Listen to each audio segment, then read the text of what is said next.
এ কোন যুগ? 10 টাকা জমা করতে যেতে হয় প্রায় 20 কিমি। যখন সমস্ত কিছুই নির্ভর করছে ডিজিটাল মাধ্যমে, এমন সময় সত্যিই অবাক করার মতো। বর্তমানে যন্ত্র, রোবোটিক, এআই এর মতো আধুনিক প্রযুক্তির ব্যবহার দারুণভাবে বাড়ছে। সেই দিক থেকে আধুনিক এ সময়ে চালু রয়েছে কোন সে মানধাতার আমলের ব্যবস্থা। আর এই পুরনো ব্যবস্থার ফলেই সাধারণ মানুষকে তার মাশুল দিতে হচ্ছে। আহত ব্যক্তির ডাক্তারি পরিষেবা শেষ হলেই যে রেহাই মিলছে। আমাকে 20 টাকা জমা করতে গিয়ে 20 কিলোমিটার বাইক চালিয়ে যেতে হবে। বললো হ্যাঁ এটাই নিয়ম।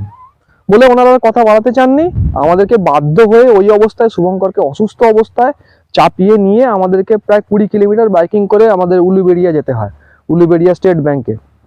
সেখানে গিয়ে দেখি প্রচন্ড ভিড়, যেহেতু উলুবেড়িয়া ব্যস্ত একটা শহর, তো সেখানে ভিড় হবেই। করে 2.5 ঘন্টা লাইনে দাঁড়িয়ে থেকে 20 টাকা জমা দিয়ে এসে সেই রসিদটা আমরা হাতে পেলাম। সেই রসিদটা যখন নিয়ে এসে কুলাইয়ে দিলাম, তারা তখন ওই মেডিকেল রিপোর্টটা আমাদের হাতে দিলেন। এটা কি এই নিয়ম কি সবার জন্য?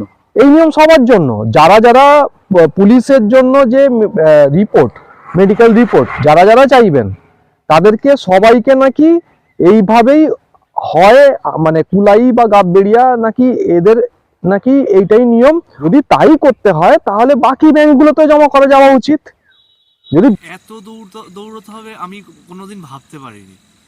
আজ আমাকে যখন কুলাইয়ের মেডিকেল রিপোর্টটা আনতে গেলাম, আমাকে বললো ব্যাংকে থেকে একটা রসিদ করতে হবে, রসিদ কাটতে হবে।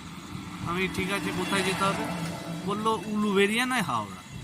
আমি যদি 20 টাকা জমা করতে উলুবেড়িয়া যাই, তাহলে এই অবস্থায়, এই আহত অবস্থায় যদি কীরকম অবস্থা হয় বুঝতে পারছেন তো। যদি কাউকে না সঙ্গী পেতাম, তাহলে আমি কি করে রিপোর্টটা তুলব?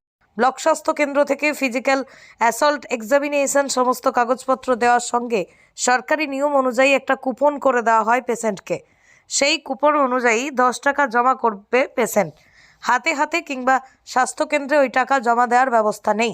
চিকিৎসা শেষে অসুস্থতা নিয়েই পাড়ি দিতে হয় লম্বা পথ। আমাদের এটা তো গভর্নমেন্টের একটা প্রোটোকল বা নিয়ম অনেকদিন ধরে চলে আসছে। সেটা হচ্ছে যে যখন কোনো ফিজিক্যাল অ্যাসেল্ট পেশেন্ট এখানে আসে, তখন তার ডক্টর প্রথমে দেখেই তার ট্রিটমেন্টের ব্যাপার এবং তার যে ফিজিক্যাল অ্যাসেল্টের যে পেপারগুলো হয় সেগুলো বানিয়ে রেখে দেয়। তারপরে সেইটা যদি থানায় গিয়ে জিডি হয় এবং সেই জিডি নাম্বারটা নিয়ে আসলে আমরা তখন তার ফিজিক্যাল অ্যাসেল্টের যে মেডিকেল এক্সামিনেশন সেই পেপারগুলো আমরা পেশেন্ট পার্টি এবং থানার যিনি আসেন আধিকারিকরা ওনাদের হাতে দিয়ে দিই। এবং এগুলো করতে গিয়ে একটা গভর্নমেন্টের একটা যে মিনিমাম একটা 10 টাকার একটা কুপন করতে হয়, যেটা হচ্ছে আমাদের এখানে চলে আসছে আমার পাঁচলা ব্লকে। যেটা হচ্ছে আমার ট্রেজারি যেটা আছে দুটো, আমাদের হাওড়া জেলাতে, একটা হচ্ছে উলুবেড়িয়া হাওড়া জেলা উলুবেড়িয়াতে এবং আরেকটা হচ্ছে হাওড়াতে। এবং সেখানে যে এসবিআই, সেই ব্যাংকে গিয়ে আমাদের ওই 10 টাকার টোকেনটা আমরা এখান থেকে রেডি করে দিই। তারপর পেশেন্ট পার্টি গিয়ে, মানে যারা নিতে চায় তারা গিয়ে ওখানে 10 টাকা ওইটা কুপনটা সাবমিট করলে 10 টাকাটা একটা ওখান থেকে একটা রিসিভ কপি জেনারেট হয়, সেটা নিয়ে আমাদের কাছে আসলে আমরা সেটা দিয়ে দিই।